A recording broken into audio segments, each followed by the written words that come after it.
Hey there, let's design this handwritten offset text effect. We'll start by adding text and apply color to it. Then I'll apply the sponge effect. I will then apply offset outline and roughen it. Finally, I'll add background and apply texture to it. I have added chapters so you can rewatch certain parts of the tutorial for better understanding. Alright, let's begin. So I'm gonna start off by adding the text and I'm going to write the word handwritten. Next, I'll just increase the size of it, center align it. Just press enter and move the word written below, kind of bring it in the center.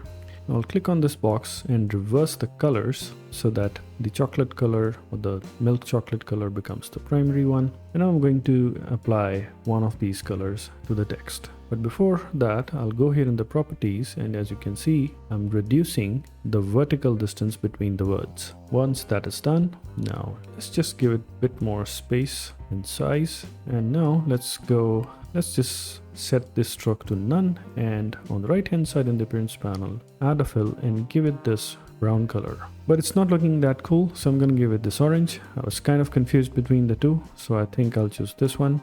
Now I'm gonna go down here in the FX, and I'm gonna spend kind of a generous amount of time trying to figure it out what kind of effect that I want to apply. Eventually I'll settle down by applying the sponge effect.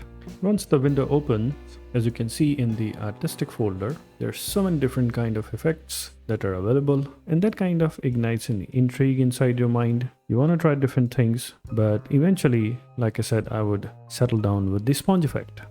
Now let's work on the definitions and the things that are given here. So the brush size that I'm going to choose is going to be on the higher end. The definition is also going to be on the higher end, but I'll keep the smoothness a little low so that there is a sort of a rough element to it, and I'll press OK. But the moment I applied the sponge effect, as you may see on the screen, it takes quite a while to apply the effect since it's a bit of a complex effect. But I have kind of an okay setup that allows me to work on it even if I have to wait for the things to apply. As you may see, the moment I add a stroke, it again changes and applies the changes to the sponge also. So this is something that will continue to happen throughout the video. Whatever changes, as you can see, I'm trying to increase the stroke width, and again it will apply the effect on the sponge as well, so it will keep on updating with every change. Now you can avoid that, and the answer to that I'll give it right at the end of the video.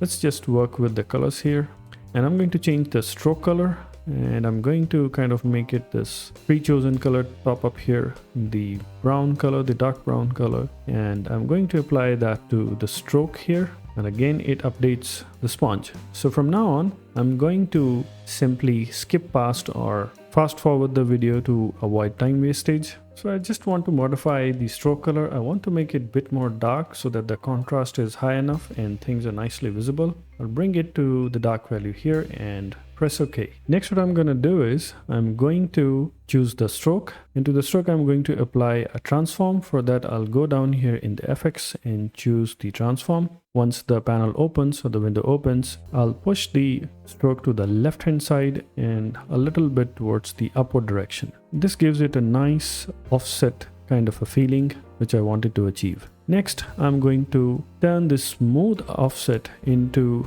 kind of a roughened, as if it's hand drawn on a surface, which makes it a bit kind of a fidgety, and that's what I want to achieve. For that, I'll go again here in the FX, and in the distort and transform I'll choose roughen, and in that I'll choose a small size with very less value of details with corner points and not the smooth ones. And once everything is done, I'll press OK. Now let's just bring the artboard to the center, increase the size of the text that we have prepared, let the sponge update, and then I'm going to add a background. And for that, as always, I'll apply a 1920 by 1080 pixels background. And to this background also, I'm going to apply a texture. And that is because in my mind, when I was creating this idea of these rough stroke, the explanation for that I kept in my mind was the fact that as if somebody is trying to use a pen or a sketch pen to kind of draw over the word handwritten,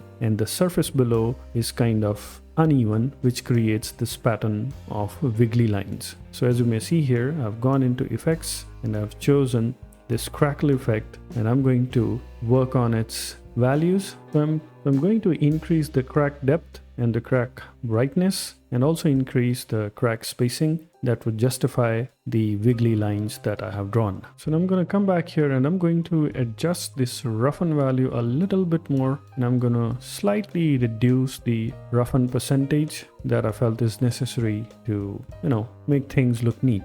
And now let's just make it full screen and see how the overall text looks like. It looks fine. Now as for the question how to avoid the constant updating of the sponge, it's pretty simple. Simply apply it at the end. When I add the text, the stroke, the roughen first, and then simply apply the sponge effect at the end, just like the crackle effect. That's it. And now check all the videos in this playlist.